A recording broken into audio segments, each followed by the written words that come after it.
Turning now to politics, so much going on the heels of President Biden's big State of the Union address. He's in Tampa today to further push Republicans on Social Security and Medicare. Here to break it all down for us, as always on Thursday, Caroline Heldman, professor of critical theory and social justice at Occidental College. Ooh, a lot going on. Good morning, Caroline. Good morning, Giselle. It's going to be a good day. It's going to be a great day. All right. State of the Union, President Biden receiving high marks, 70% approval for the speech. He went into the evening, as you know, with low approval, despite his achievements, with the majority of Democrats not wanting him to run again. Did the night change that? I think so. Biden was unusually chipper and feisty, and he gave as good as he could.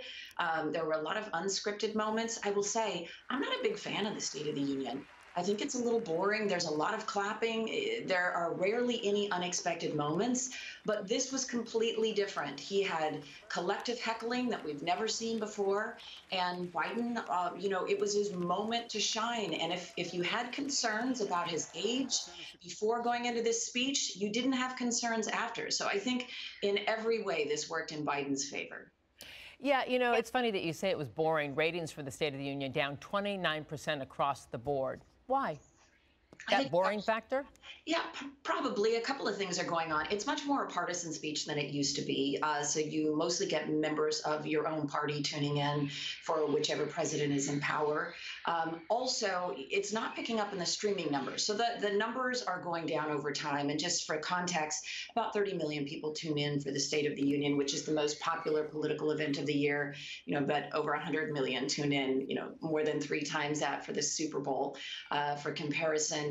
But I do think we saw a big drop actually from last year, this year, because of political fatigue. I think a lot of us are really tired. 4 years of Trump. We tuned in for some normalcy last year to see a restoration of the norms of the institution. But I don't know about you, Giselle. I think a lot of folks have a little political fatigue. Oh, yeah, a lot. They're exhausted by all the onslaught in the division. The president heads to Florida today. This is Senator Rick Scott's state. That's the senator, as you know. He quoted during his speech saying he wants to cut Social Security and Medicare. Got huge backlash from Republicans, heckling.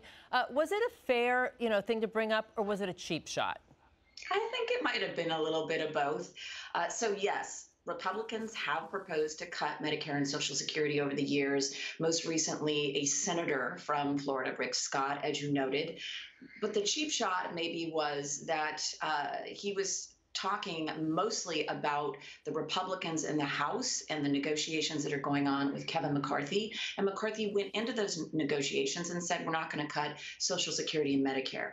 But this is what complicates it. They produced a budget where it does necessitate cuts to those programs, so they played into Biden's hands. And when I say this speech worked in his favor in every way, it was almost like he set it up that way. He got them to agree that they weren't going to cut Social Security and Medicare on, live national TV. Yeah, they took the bait for sure. Marjorie Taylor Greene taking that bait, yelling, "You're a liar." Others interrupting and blaming the president for the fentanyl crisis, border crisis, the economy, etc., even the war in Ukraine. Did the president get what he wanted, making Republicans look bad? I think he did. I think he's on the road today saying, look how hard I punch back. 70% approval rating for folks who actually watched the speech. This is unprecedented that you have this collective heckling. Just for a little history, you had Joe Wilson heckling Obama in 2009, and it made national headlines for days. And then Lauren Boebert did the same thing last year. This year, it was a free-for-all. It looked more like, the Parliament. It looked more like the UK than the United States. And Kevin McCarthy could be seen shushing them. It was not a good moment for Republicans, but it was a great moment for Biden to shine and show his feistiness. Yeah, the shushing by Kevin McCarthy, the new speaker who was up there on the dais, his first time on, in the national spotlight in that way. Did it show that he lost control? I think it did. He actually told them beforehand, behave yourselves. And they didn't. And then during the speech, he was shushing them like a parent. And so, yeah, I think it really reflects that Kevin McCarthy has the worst job in politics right now. Yeah, it's a blood sport. So Arkansas Governor Sarah Huckabee Sanders gave the Republican rebuttal, painting President Biden as a failure and a hostage to what she called the woke mob. Was this play to just the extreme base a mistake? I think it was smart for her. She's obviously running to be Trump's, running mate, and so this was mostly for an audience of one. It was definitely not an actual rebuttal to Biden's speech. Biden really played across the aisle. He tried to be bipartisan. He focused on kitchen table issues that everyone could agree upon. And when Sarah Huckabee Sanders gave a response, she had a pre-canned, culture war talking about banning the use of the term Latinx and banning critical race theory, which isn't even taught in K through 12, and is just, American history. So she really kind of threw red meat to the base. But I, again, do think that she was doing that for the audience of Donald Trump. Right. So Mitt Romney clashed with George Santos on the floor, telling the congressman, "You're an embarrassment." It was caught on, video. Here's how Santos responded. Take a listen.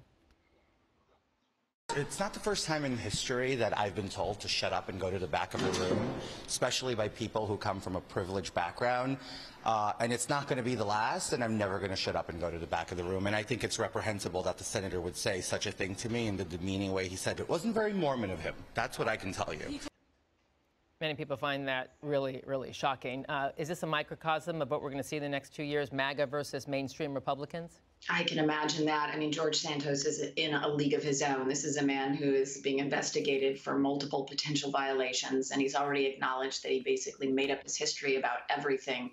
So it's strange to see him kind of dig in with this sort of performative, righteous indignation. But what is unusual, too, is that you don't often get senators together with members of the House. So this clash was something else. Yeah, I mean, the drama goes on there. So Republicans choosing their very first committee meeting to grill Twitter executives for allegedly covering up the Hunter Biden laptop story. They tried to paint a picture of government overreach. Pundits saying it backfired. Did it?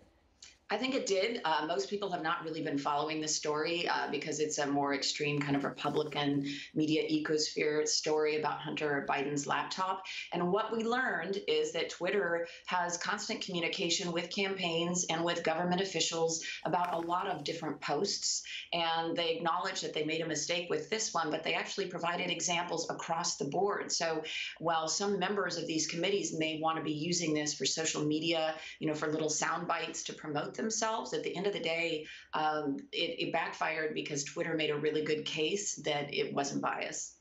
We're in such uncharted territory. All right, Caroline Heldman, as always, thank you so much for your vital perspective on all these issues facing us in the nation. Professor of Critical Theory at Occidental College. Every Thursday, we get your vital voice. Thank you. It's wonderful to see you, Giselle.